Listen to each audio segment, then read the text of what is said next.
आम बस्ती नैनियाकी में भारतीय जनता पार्टी की इस जन आक्रोश यात्रा में हमारे बीच में उपस्थित भारतीय जनता पार्टी के सम्मानीय जिलाध्यक्ष श्री ब्रजलाल डिकोलिया जी, भारतीय जनता पार्टी के पूर्व विधायक श्री शुक्लाल जी और इस जन आक्रोश यात्रा के विधानसभा संयोजक सम्मानीय श्री गजेंद्र सिंह जी जादौन, इस जन आक्रोश यात्रा में हमारे साथ में सभी जिले के और विधानसभा के पदाधिकारीगण, मेरी बहनें, आप सभी को आम बस्ती नैनियाकी के सम्मानित पंच पटेलों की ओर से, सम्मानित युवा साथियों की ओर से जो सम्मान दिया गया है, उसके लिए मैं आप सभी का जन आक्रोश यात्रा की ओर से आप सभी का बहुत बहुत आभार व्यक्त करता हूं। आपके चरणों में राम राम करता हूं। सम्मानित साथियों, जैसा कि पूर्व वक्ताओं ने आपको बताया कि आज कोई चुनाव का भी समय नहीं है। 2023 के अंदर विधानसभा के चुनाव आने वाले हैं, लेकिन एक वर्ष पूर्व भारतीय जनता पार्टी के साथियों को, भारतीय जनता पार्टी के कार्यकर्ताओं को ऐसी क्या आवश्यकता आन पड़ी कि सपोर्टर विधानसभा के नैनियाकी गांव में उपस्थित होना पड़ा। मैं आपके चरणों में निवेदन करना चाहूंगा कि राजस्थान के भारतीय जनता पार्टी के प्रदेश की ओर से समस्त 200 विधानसभाओं के अंदर भारतीय जनता पार्टी का ये जन आक्रोश रथ चल रहा है। इसके चलने के पीछे एक कारण है कि विगत 4 साल से इस राजस्थान के अंदर कांग्रेस की सरकार है। कांग्रेस के लोग शासन में बैठे हुए और 4 साल के अंदर आम जनता के लिए उन्होंने क्या क्या किया है, इन बातों को लेकर जब पार्टी ने देखा कि आज से 4 साल पहले जब चुनाव का समय था 2018 में, तो कांग्रेस के लोग आम जनता में जा जाकर लोगों से ये वादा कर रहे थे कि भाई किसान हमें वोट दे क्योंकि हम किसानों का कर्जा माफ करेंगे, युवा साथी हमें वोट दे क्योंकि हम युवाओं को रोजगार देंगे, युवाओं को बेरोजगारी भत्ता 3500 रुपए प्रति माह देंगे, लोगों के लिए सड़कें बनवाएंगे, लोगों के लिए पानी की व्यवस्था करेंगे, लोगों के लिए शिक्षा की व्यवस्था करेंगे और जो दूर दुर्गम इलाके में हमारे भाई बहन पड़े रह रहे हैं, उन लोगों के लिए हम चिकित्सा की व्यवस्था करेंगे। लेकिन जब पार्टी ने इसको देखा कि वादे तो बहुत लोक लुभावन किए गए, लेकिन जमीन के अंदर वास्तविक रूप से कोई वादों में कोई दम नहीं है। पार्टी ने इस आक्रोश को जाना कि आम जनता के अंदर एक आक्रोश भरा हुआ है और उस आक्रोश को कैसे इस गूंगी बहरी सरकार के कानों तक पहुंचाया जाए, उनके समक्ष रखा जाए। तो पार्टी ने निर्देश दिया कि समस्त 200 विधानसभाओं में इस रथ को लेकर जाओ और वहां की जो स्थानीय समस्याएं है, चाहे पानी की समस्या हो, चाहे शिक्षकों की समस्या हो, चाहे चिकित्सा की समस्या हो, चाहे रोड की समस्या हो, उन सबको इस प्रपत्र में लिखकर लाओ और इस शिकायत बॉक्स में रखकर यहाँ प्रदेश कार्यालय पे लेके आओ। जब माननीय प्रदेश के सभी नेतागण इन समस्याओं को जो कांग्रेस के गूंगे बहरे लोग बैठे हुए उनके सामने रखा जाए। तो मेरा आपके चरणों में निवेदन है, क्योंकि मैं आम बस्ती नैनियाकी में से बात कर रहा हूँ। सम्मानित साथियों, यहाँ सभी भाइयों का एक बहुत बड़ा दुख है कि ये गांव शायद विस्थापन की श्रेणी में आ रहा है या नहीं आ रहा है? विस्थापन की श्रेणी में गांव आ रहा है और गांव के लोगों को गांव खाली करने के लिए मुआवजे का लोभ दिया जा रहा है।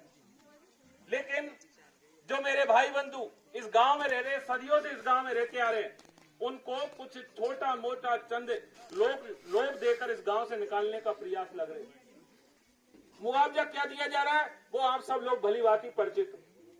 केवल 10 या 15 लाख रुपए देकर आपको इस गांव को खाली कराया जा रहा है।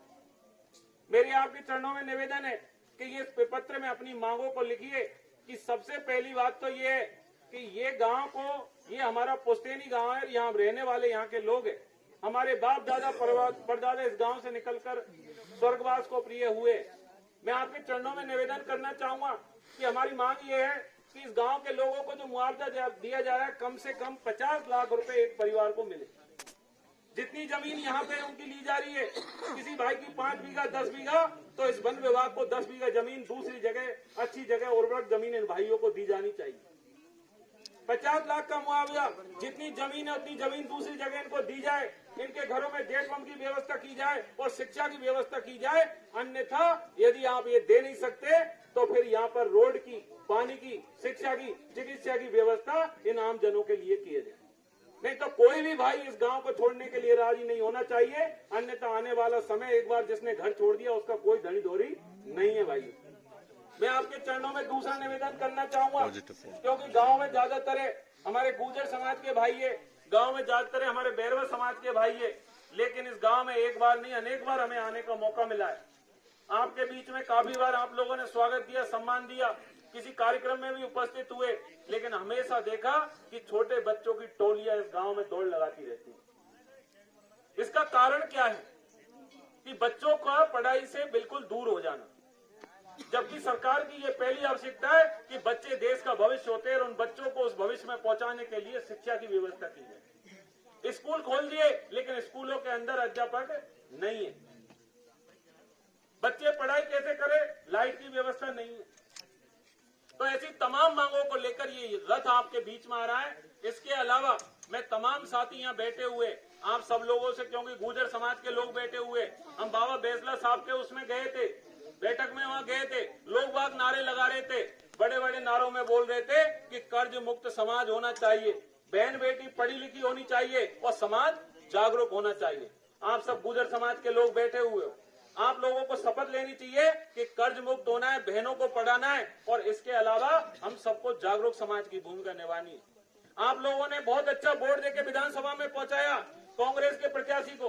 आप लोगों ने सोचा मंत्री बनेगा, हम लोगों के लिए फायदे करेगा, लेकिन क्या फायदा किया कि आपका भाई, आपका बेटा श्यामपुर के अंदर उस बेटे को मार दिया गया और 4 दिन तक भारतीय जनता पार्टी के सिपाहियों ने उस बेटे को लेकर हम सब लोग वहां बैठे रहे 4 दिन तक, जब जाकर उससे समझौता किया गया, लेकिन आज तक उन हत्यारों को गिरफ्तार नहीं किया।